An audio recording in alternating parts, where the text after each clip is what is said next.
Good morning, dear students. Today we are going to learn our poem number 3. The name of the poem is A Tiger in the Zoo. इसको लिखा है Leslie Norris ने and it is a comparison between a tiger in the zoo and a tiger in the wild in his natural habitat. अब we all know that in a zoo, tigers or any animal is not free. They are bound and they are caged and they are not happy and they have a life which they must live, and we are bonding them and preventing them to live their natural lives. तो वो एक comparison है कि एक जू में एक tiger कैसे रहता है और एक्चुअली उसको कैसे रहना चाहिए. ये पोएट जो है हमको समझाने की कोशिश कर रहे हैं. So please understand. First stanza में क्या लिखा हुआ? He stalks in the vivid strips. Strips, इसको स्ट्राइप भी पढ़ा जा सकता है, strips. Okay. First word is vivid. इसका मतलब होता है bright. Vivid means bright. He stalks. Stalk मतलब घूमना, टहलना, चारों तरफ देखना, निगरानी करना, ये वर्ड्स होते हैं स्टॉक का मतलब. So he means tiger. He stalks in his vivid strips. Strip बने होते हैं. स्ट्रिप्स का मतलब ऐसे लाइंस टाइगर के ऊपर. तो वो स्ट्रिप्स, विविड स्ट्रिप्स के साथ कहाँ वो स्टॉक कर रहा है? The few steps of his cage. एक छोटे से केज में जहाँ पर वो कुछ स्टेप्स ही चल पाता है, 8-10 स्टेप्स चल पाता है. On pads of velvet quiet in his quiet rage. Where he is stalking in his cage with a quiet rage. Quiet rage का क्या मतलब हुआ? एक तो वो शांत है because he is not doing anything. वो केज के अंदर है तो आप बाहर से उसको देख सकते हैं, उसके ऊपर चिल्ला सकते हैं. He is quiet but he is very angry inside it. Rage का मतलब क्या होता है? एंगर. रेज का मतलब anger. On pads of velvet quiet. कैसे वो चल रहा है? पैड्स. पैड्स मतलब अगर आप टाइगर के पैर देखेंगे नीचे की तरफ, कुछ पैड्स जैसे गद्दा जैसा होता है और बहुत सॉफ्ट होता है. तो उसको किससे कंपेयर कर रहे हैं हमारे पोएट?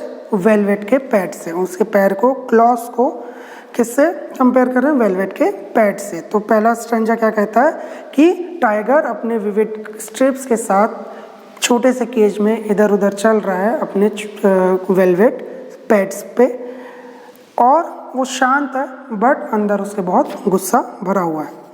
सेकेंड स्ट्रैंजा में कहते हैं he should be lurking in shadow sliding through long grass near the water hole where plump deer pass. उसको होना कहाँ चाहिए?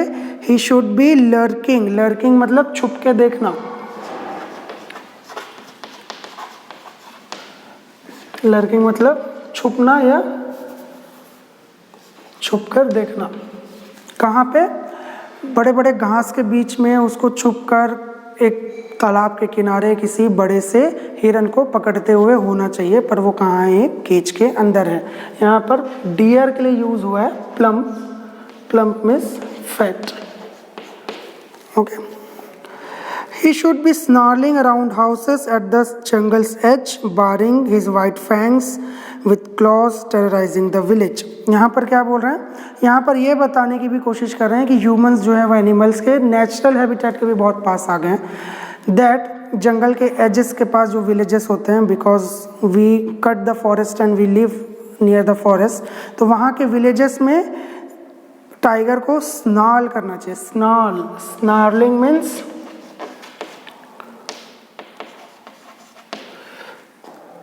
Gruelling with mouth open. अगर आपने टाइगर नहीं देखा है तो आप डॉग्स को भी देख सकते हैं. जब वो गुस्सा होता है तो अपना मुंह थोड़ा खोल के दांत दिखाते हुए वो गुर्राते हैं. तो गुर्राना कहलाता है स्नार्लिंग. यहाँ पे एक और वर्ड यूज हुआ है, वो है फैंग्स. फैंग्स का मतलब होता है नुकीले दांत. ओके. सो उसको कैसे होना चाहिए? किसी जंगल के पास, किसी विलेज में उसको गुर्राते हुए घूमना चाहिए, अपने दांत दिखाते हुए, और विलेजर्स को जो है वो डराना चाहिए. उस नेचुरल हैबिटेट में टाइगर को रहना चाहिए. But he is locked in a concrete cell, his strength behind bars, stalking the length of the his cage, ignoring visitors. But क्या है? वो एक केज में, छोटे से केज में बंद है, जहाँ वो छोटे से केज में यहाँ से वहाँ चलता है। जो विजिटर्स आते हैं उनको इग्नोर करता है। He cannot terrorise them because he himself is very sad and terrorised by caging in the cage. He hears the last voice at night the patrolling cars.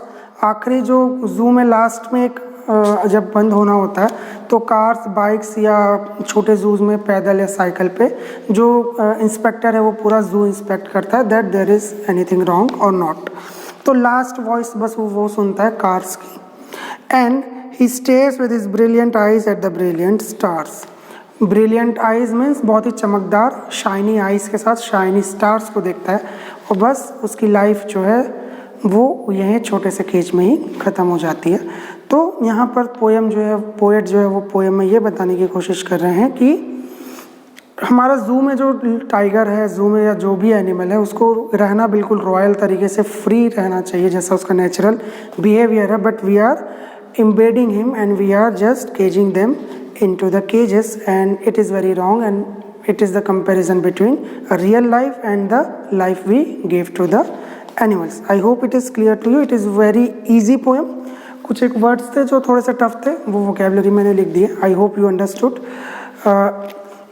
Poem में metaphor, personification, ये सारे poetic tools use होते हैं। तो उनका basic क्या है, कैसे हम पहचानते हैं, वो उसके लिए मैं एक वीडियो बनाऊंगा, वो आप देखिएगा। इस पोएम में पर्सोनिफिकेशन यूज़ हुआ है। पर्सोनिफिकेशन का मतलब होता है किसी नॉन लिविंग थिंग को या किसी एनिमल को ह्यूमन की तरह ट्रीट करना। यहाँ पर ही वर्ड यूज़ हुआ है। ही हमेशा जो है ह्यूमन के लिए यूज़ होता है, ही और शी, एनिमल्स के लिए नहीं होता है। तो इट इज़ पर्सोनिफिकेशन। ओके, तो इसके लिए एक डिटेल वीडियो मैं फ्यूचर में एक बनाऊंगा। So I hope you understood it. Please take care of your self. Thank you for listening to me.